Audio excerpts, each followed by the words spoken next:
कि जब हम आयरन चला रहे, ठीक है, अगर देखो मैं स्लो मोशन में आपको दिखा रहा हूं तो मैं इसके ऊपर कोई प्रेशर नहीं डाल रहा हूं। जब भी आपका ब्लेड कहीं अटके जाए वहां पे वेट करना है, थोड़ा सा टेम्परेचर मेंटेन होने दो, अपने आप ब्लेड खिसक के चलना स्टार्ट हो जाएगा और कहीं पे स्क्रैच भी नहीं आया। सेफली काम देखो कैसे हुआ।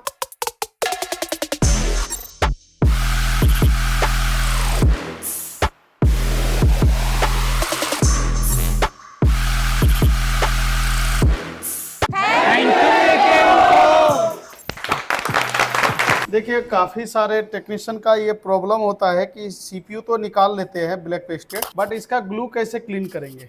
ठीक है, कई बार क्या होता है ग्लू क्लीन करने में स्क्रैच भी हो जाता है। तो आज हम यही प्रोसेस को समझते हैं कि सीपीयू को विदाउट स्क्रैच हम कैसे ग्लू को क्लीन कर दें। ठीक है, इसमें बहुत सारे हैं जो मैं आपको तरीका बता रहा हूँ। तरीका तो वैसे बहुत सारे होते हैं, लेकिन मैं जो आपको तरीका बताऊंगा वो एक समझ लो जो नए टेक्नीशियन जैसे काम करेंगे वो फंस जाते हैं वो हिसाब और सेफ मेथड रहेगा। तो आप सबसे पहले क्या कीजिए, जब भी ये सीपीयू आप निकालते हैं इसके ऊपर क्या करना है, 138 का पीपीडी मतलब कि 138, ठीक है, 138 पीपीडी लीजिए और इसके ऊपर ऐसे लगा दीजिए। ठीक है जी, ये पहला चीजें हो गया। अब इसके बाद क्या करना है, फ्लक्स पेस्ट होता है ना, फ्लक्स पेस्ट वो हल्का हल्का इस तरीके से ऐसे डालते जाइए और इस तरीके से चलाते जाइए। अब हमें ध्यान ये देना है कि जब हम आयरन चला रहे, ठीक है, अगर देखो मैं स्लो मोशन में आपको दिखा रहा हूं तो मैं इसके ऊपर कोई प्रेशर नहीं डाल रहा हूं। ठीक है, क्या कर रहा हूं, सिर्फ इसके ऊपर आयरन चला रहा हूं ताकि जो एक्स्ट्रा शोल्डर है वो मेरे आयरन में आ जाए और जो पहले का शोल्डर है वो हाई टेम्परेचर का होता है वो लो टेम्परेचर में कन्वर्ट हो जाए। ठीक है, तो देखो इस तरीके से आप क्या, आपके अगर शोल्डर से आपका आयरन फुल हो जाए तो हटा दो। जब आपको लगे कि आपको इसमें आपको फ्लक्स पेस्ट की जरूरत है तभी डालो, अन्यथा मत डालो। ठीक है, अभी यहाँ पे देखो मैं अगर स्क्रैच करूंगा तो दिक्कत हो जाएगा। तो हमें क्या करना है, आयरन बिल्कुल हल्के हाथों से चलाना है। ठीक है, थोड़ा सा फ्लक्स डाल दो या टेम्परेचर थोड़ा सा बढ़ा लो आयरन का जब आपको लगे कि अटक रहा है। अब हमें क्या करना है, याद रखिएगा थिनर से आपको क्लीन कर लेना है। इस वक्त जब थिनर से क्लीन करेंगे तो ये कोशिश कीजिएगा जो आईसी है ना, आईसी वो हल्का सा गर्म होना। इससे फायदा क्या होगा, जैसे आप थिनर डालोगे तुरंत सूख जाएगा थिनर और धब्बा नहीं छोड़ेगा। ओके, जब हल्का सा गर्म होगा इसी तभी थिनर डालना है, हल्का सा गर्म, ज्यादा नहीं, हल्का गर्म। अभी देखो, अभी अपने पास इसको ग्लू हटाने का 2 ब्लेड है। एक तो ये 007 ब्लेड से ग्लू हटा सकते हो और एक ये 17 नंबर का ब्लेड से आप ग्लू हटा सकते हैं। देख सकते हो यहाँ पे 17 नंबर लिखा है ना, 17 नंबर ब्लेड से आप हटा सकते हो। तो मैं आपको अभी दोनों ही मेथड दिखाऊंगा कि हम किस तरीके से ग्लू हटाते। ठीक है, तो मैं एक काम करता हूँ, इसको पहले थोड़ा सा मैं आपको 007 ब्लेड से ग्लू हटाना बताता हूँ। अच्छा, ब्लेड जो होना चाहिए अभी इस वक्त हार्ड ब्लेड होना चाहिए। क्या होना चाहिए, सॉफ्ट नहीं होना चाहिए ब्लेड, हार्ड ब्लेड होना चाहिए। अभी आप देखोगे तो ये हार्ड ब्लेड है, ये 007 में हार्ड ब्लेड है, सॉफ्ट ब्लेड भी आते हैं। अभी यहाँ पे जो आप एसएमडी का टेम्परेचर रखोगे ना, एयर को 5 और 6 के पास भी रख सकते हो। यानी कि अगर आप अपने वाले एसएमडी से चला रहे हो 70 से 80 एयर को रख सकते हो। इससे ऊपर भी रखोगे तो कोई दिक्कत वाली बात है। एसएमडी का जो टेम्परेचर होगा वो आपका टेम्परेचर होगा 250 से लेकर के 280 के बीच ही रख, इससे ज्यादा लेके नहीं जाना। इससे ज्यादा लेके जाओगे तो क्या होगा कि आईसी फिर डैमेज होने लगे। ठीक है जी, तो अभी टेम्परेचर में सबको क्लियर है। अब हमें क्या करना है, देखो इस तरीके से कॉर्नर पे देखो हमें हल्का सा ब्लेड चलाना है और ये देखना है कि हमारा ग्लू जो है वो लूज हुआ या नहीं हुआ। हो गया, दिख रहा है। अभी जो मैं अपना एसएमडी का जो टेम्परेचर रखा हूँ 274 रखा हूँ।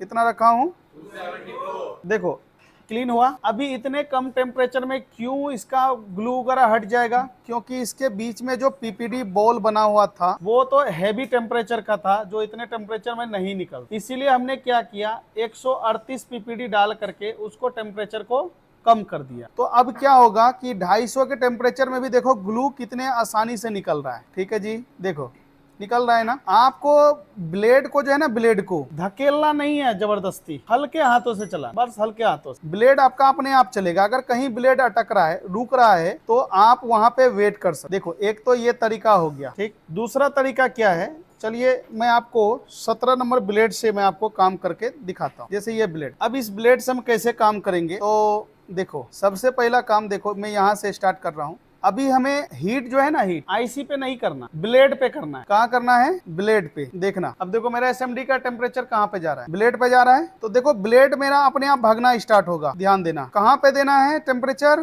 ब्लेड पे। देखो निकल रहा है क्या? कितना प्यार से ग्लू निकल रहा है, बताओ। देखो इधर देखो, देखो हमें टेम्परेचर कहाँ पे देना है?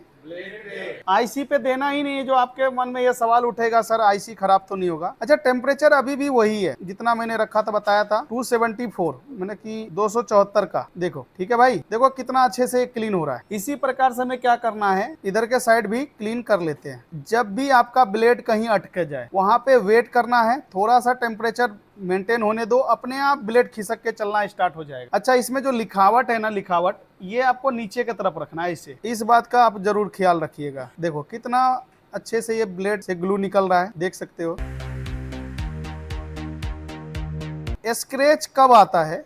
जब कहीं ब्लेड अटक रहा है और हमने क्या किया, जबरदस्ती इसको धकेल दिया तो स्क्रैच। इसी प्रकार से हमें क्या करते हैं, दूसरे साइड भी इसको क्लीन कर लेते। इसमें आपको जल्दबाजी बिल्कुल भी नहीं करना है। हो सकता है कि मेरा काम ये थोड़ा जल्दी हो रहा है, आपका थोड़ा स्लो हो, या हो सकता है कि मेरे से भी पहले आप क्लीन कर लो, क्योंकि देखो मैं अभी यहाँ पे एक्सप्लेन कर रहा हूँ, है ना। लेकिन ब्लेड आपको जल्दबाजी में नहीं चलाना है, आराम आराम से चलाओ, कोई दिक्कत नहीं। हाँ जी, देखो अब बताओ कहीं पे ग्लू रहा है क्या? ठीक है, अब यहाँ पे हमारा क्या हुआ, पहला काम जो है वो क्लियर हो चुका, मतलब कोई स्क्रैच भी नहीं आया और हमने ग्लू को क्लीन भी कर लिया। ठीक है जी, ग्लू को क्या कर दिया, क्लीन कर दिया। अब हमारा अगला टारगेट क्या होगा? जो बहुत सारे टेक्नीशियन के साथ ये भी प्रॉब्लम आते होंगे, चलो ग्लू भी हटा दिया। अब जो इसके पैड है ना, पैड सारे सिल्वर नहीं है, ब्लैक है ना। तो अभी हमें इसको कैसे सोल्यूशन करेंगे? तो अभी अपन क्या करेंगे, देखो अब 138 का काम खत्म हो गया। अब हमें जो पीपीडी लेना है 183 लेना है, वही पीपीडी लेना है जिससे आप रिबोलिंग करने वाले। ठीक, और पीपीडी जो है ना वो गीला होना चाहिए। क्या होना चाहिए? आप देख सकते हो मैं बिल्कुल अभी डब्बे से ही निकाला हूँ। ठीक है जी, अब यहाँ पे क्या करना है, ध्यान, जैसे आपको लग रहा है इधर के साइड ब्लैक है, इस तरीके से हल्का सा पीपीडी रखना है, इसे आयरन चलाना। आयरन भी जबरदस्ती प्रेशर से नहीं चलाना, हल्के हाथों से चलाना है। अभी आप देखोगे, हालांकि इसको सिल्वर करने के लिए जो स्टील वाला ब्रश होता है ना, वो भी बहुत चलाते हैं, लेकिन उसमें क्या है ना कि स्क्रैच होने का ज्यादा चांसेस होते हैं। आप इस तरीके से काम करो, ये जो जितने देख रहे हो ना ब्लैक पैड, ये सारे सिल्वर हो जाएंगे, देख सकते हो आप। अच्छा देखो, इसके ऊपर आप चाहो ना तो सोल्डर वायर चलाओ, डिसोल्डर वायर, या ना चलाओ, इसी के ऊपर भी आप रिबोलिंग कर सकते हो। जरूरी नहीं कि इसके ऊपर भी आप डिसोल्डर वायर चलो, क्योंकि सारे बोल क्या हो गए, सिल्वर हो चुके।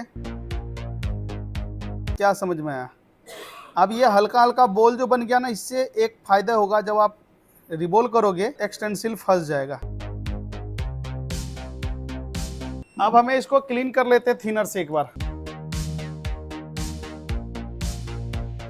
अच्छा मुझे ये बताओ, सारे बोल सिल्वर हो गया? Yes sir. है? और कहीं पे स्क्रैच भी नहीं आया, सेफली काम देखो कैसे हुआ। अब देखो इससे काम करने में क्या होगा, फायदा होगा आपको। कितने आसान तरीके से, देखो बिना एक भी स्क्रैच हुए, कोई भी स्क्रैच हुआ? No sir. और कितना प्यार से यहाँ देखो ग्लू हट गया, और ग्लू हटाने के बाद कुछ बॉल ब्लैक रह जाते हैं, उसको भी किस तरीके से हमने सिल्वर किया। ठीक है जी, तो इस तरीके से आप क्या करते हो, ब्लैक पेस्टेड सीपीयू को क्लीन और इसको ब्लैक पैड को कैसे सिल्वर करते हैं, वो चीज आप कर सकते हो। ठीक है जी, मिलते हैं नेक्स्ट वीडियो में, तब तक के लिए थैंक यू। ठीक है।